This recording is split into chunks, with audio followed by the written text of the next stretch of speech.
Thank you, guys. Thank you, Josh, for being here. It's not like Sundance isn't a busy time for you. Not at all. And just so you guys know, there's 2 films coming out from Focus. One I'm just going to shout out because I'm really, really excited about. Promising Young Woman. If you guys have tickets for that tomorrow night, guard them with your life. They're the hot ticket, but it's a great film, and we're looking forward to hopefully doing some work on that too. So we wanted to talk about podcasts, but before we just dove in and talked about how to play in that space, I think we wanted to put a frame around it. And what has kind of become our guiding light at LA Times Studios is this idea of patronage and how brands and organizations should be patrons of quality content. And so we'll kind of set that up now, and then we'll walk through how that came to life in promotion of the film Greta. So we got a challenge from Focus. How do we figure out an unconventional way to promote an unconventional film? And Josh, Greta was a little bit different from what you had done in the past. Yeah, so if you don't know the story, it's about an older woman named Isabelle Huppert, played by Isabelle Huppert, who plays Greta. She's like a lonely widow who sparks a friendship with this younger woman, Chloe Grace Moretz. It's kind of a psychological thriller, kind of has some camp to it, but you haven't seen that kind of movie in a while, sort of in that Fatal Attraction meld. And it was a fun one for us. It was different than, Black Klansman and Downton Abbey and a lot of the movies we traditionally do. It was an interesting project for us for sure. Well, let's take a look at the trailer for Greta so you guys get a sense of what we were working with.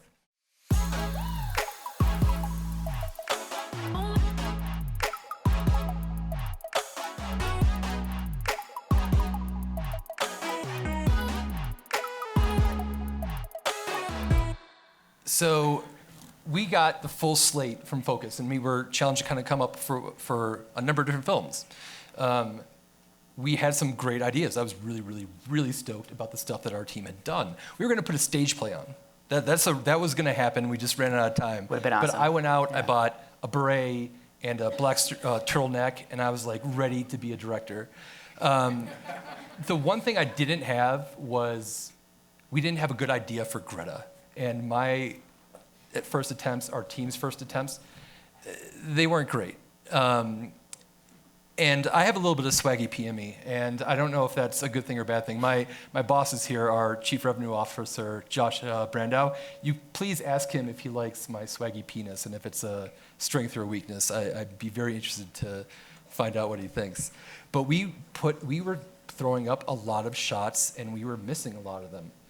And I think part of that was because of how we were approaching it.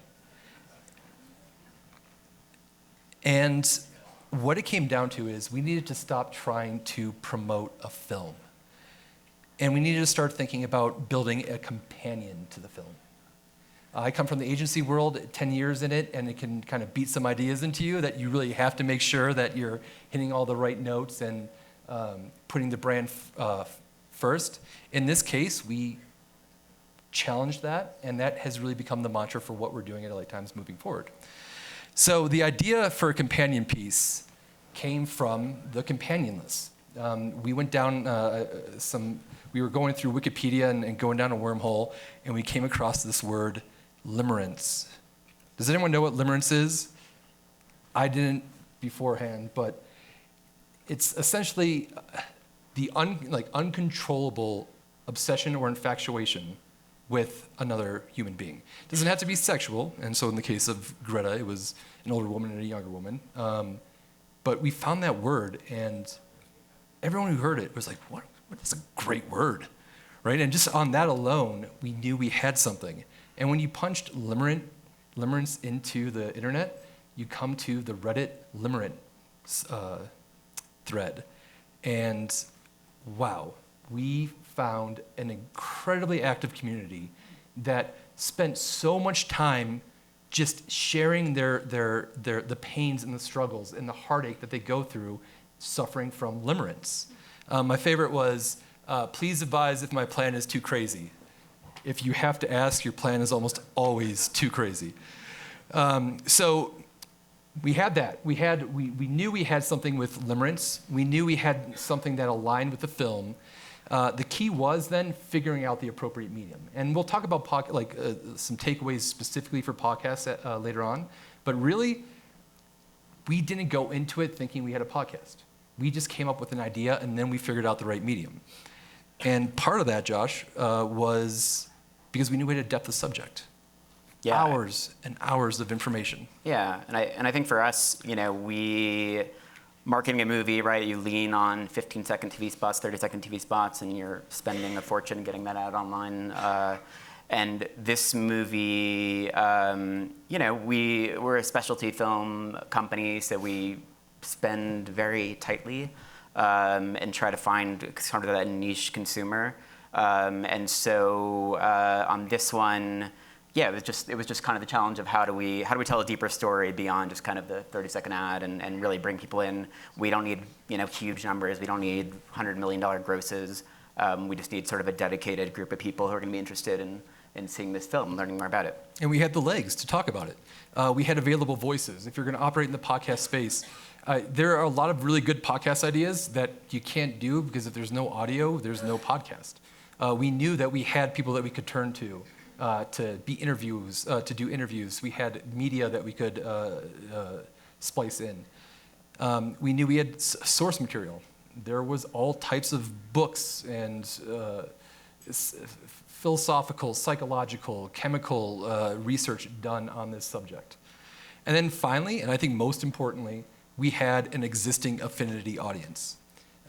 Anyone know what the most popular theme topic in the podcast space is?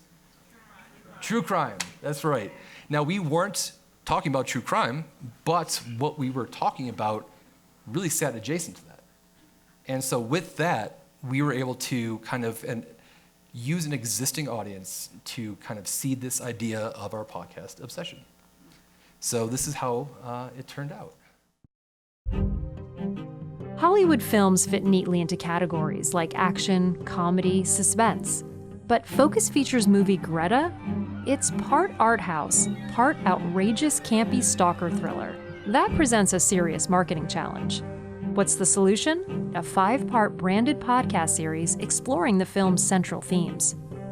We talked to real people and got their raw, unfiltered stories. They revealed to us their darkest and most intimate secrets about unrequited love, feelings and fears we all share, proving we're all capable of obsession. She was occupying 95% of my time thinking about her. Where am I going to see her? Where am I going to see her car? Am I going to run into her at the store? I felt very righteous. I felt like this should be happening, and I felt I knew what was the best for both of us. In the podcast, we also hear from Academy Award-winning writer-director Neil Jordan, medical luminaries, and famed prosecutor Marcia Clark. To connect our audience with the film, we created organic promotion in mid-roll interviews featuring our exclusive sit-down with the star of Greta, actress Chloe Grace Moretz. You want to think that you're going to be the best you can be and be that good Samaritan, but once you see this movie, you kind of go like, I don't know if I want to hold the door for that person, because what if?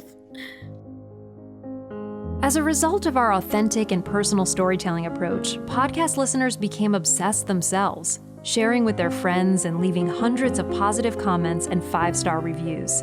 Obsession engaged a wider general audience for Greta, beyond what traditional marketing and advertising campaigns could do for a specialty film. Not only that, the series had more than 300,000 downloads and more than 1.7 million minutes listened, while also garnering added press and media impressions related to the film. Why'd it catch on? It's really like looking at ourselves in a mirror, isn't it?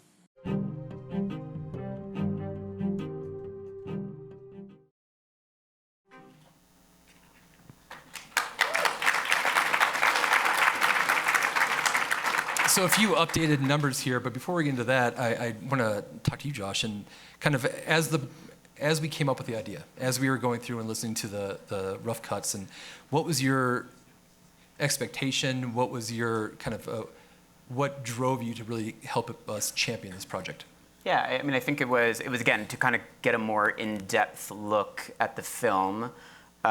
We do a lot of like sort of behind-the-scenes type stuff, right? Like interviews with our talent, and produce a lot of featurettes. But to be honest, they don't go very far. And so this was sort of what's another way in content that people actually want to listen to, and something that I wanted to listen to and thought was super interesting. And then find an organic way to weave in our story.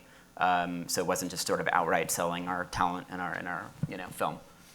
So I think that was sort of I think more than anything else, it was just coming up with interesting content that people would actually enjoy listening to. And Josh and his team was great because they were able to get Neil Jordan and Chloe to interview with us. And what we could do was what we would normally be a standard mid-roll ad, was an ad that we created that was contextual to what had just been talked about in the first segment of the podcast.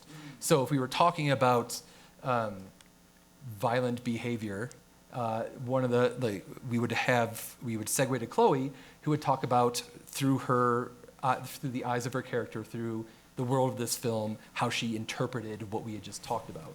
So it was an ad, but it didn't feel like it.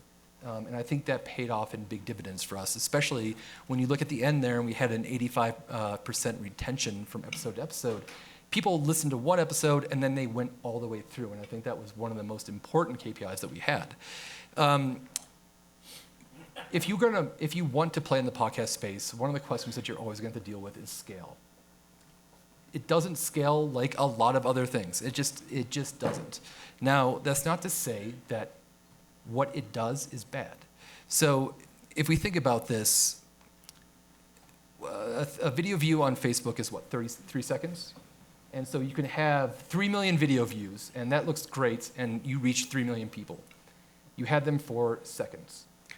Josh and Focus, through Obsession, had their attention for hours.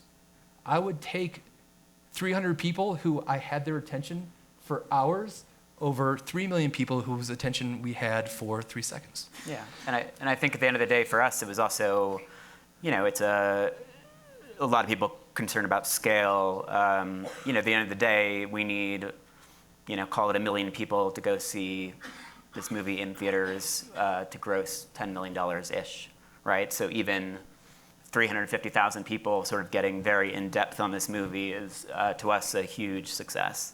And much prefer that than, again, a lot of 2-second, 3-second views of a behind-the-scenes featurette. And but to demonstrate just kind of how to think about success in this space, this is a crazy number in that average podcast has 141 downloads. If you have more than almost 3,500, you're in the top 10%. If you're at 50K per episode, you're in the top 1%. So you can see that there's a wide gamut of success in this space, and that you really have to make sure that you have a winner if you're going to go into it. So with this, Focus Features wasn't a promoter, they were a patron. We found a subject that their audience, separate from the film, would be interested in, and they charged us to create something around that. They were patrons of content in a way that I think a lot of us here talking about brand storytelling are or aim to be. And I think it's important, the difference between a patron and a promoter. And there's nothing wrong with promoting. Like, it's served a purpose for a very, very long time, and it continues to do so. But a promoter creates something out of self-interest. This is the theme of the film, and this is what we want people to pick up on. A patron kind of looks at it the opposite way. A patron looks at the audience and says, what are they interested in, and can we create something around that? And I think with this, and really the willingness to kind of take a risk and be a little bit, not be as brand forward as a lot of things, I think you guys were absolutely doing that. Yeah, and you guys were amazing partners through the process. Well, thank you. I think we saw what you guys were doing in the podcast space before this, especially in true crime, and sort of knew there was an angle there, and that the Obsession kind of idea could sort of stick. And I think you guys just have an amazing team that kind of helped us pull it off. So what was really cool is I pulled the numbers right before this, and that people are still downloading it. I mean, not a lot, but there's still people downloading this every single month. So just kind of some takeaways. So if you want to be a patron in podcasting, examine your brand's core themes, mission, or characteristics, and then look outward for adjacency narratives in the real world. Find a partner with a proven track record. LA Times Studios, we've produced a range of podcasts. We have 90 million downloads across our network. We have billions of minutes listened to. And so we're able to take that knowledge and apply that in the brand space on projects like this. Don't tell your consumers what's of interest. Find out what their interest is and then champion that. And then this doesn't read well, but bear with me. Rather than try to mean little to many, mean much to fewer. I don't think I in my mind that made sense, and hopefully it makes sense for you guys, but I think you get the gist of it. And I think this is what Josh was saying, and what we were able to do with this. Yes, there's 1 million people who went to go see the film, but we weren't after that full 1 million people. It was that kind of one target audience that we knew would be super, super stoked about a film like Greta, and letting them kind of proliferate that excitement. And then finally, don't push for action. That will come naturally if the consumers love your content. There is if there's a reason why podcast ads have 4x recall. There's a reasons why when you look at all the surveys that say people really appreciate brands that sponsor podcasts. It's because, hey, I love this podcast. You made that happen. I'm down with you. I'll ride with you from now on. And if we can just create good content, then these guys are going to ride with us. We don't need to ask them to. And so, anything else? No. Thank you all. And we're looking forward to hearing some of the other projects that you guys are sharing with us. Thank you guys for having us.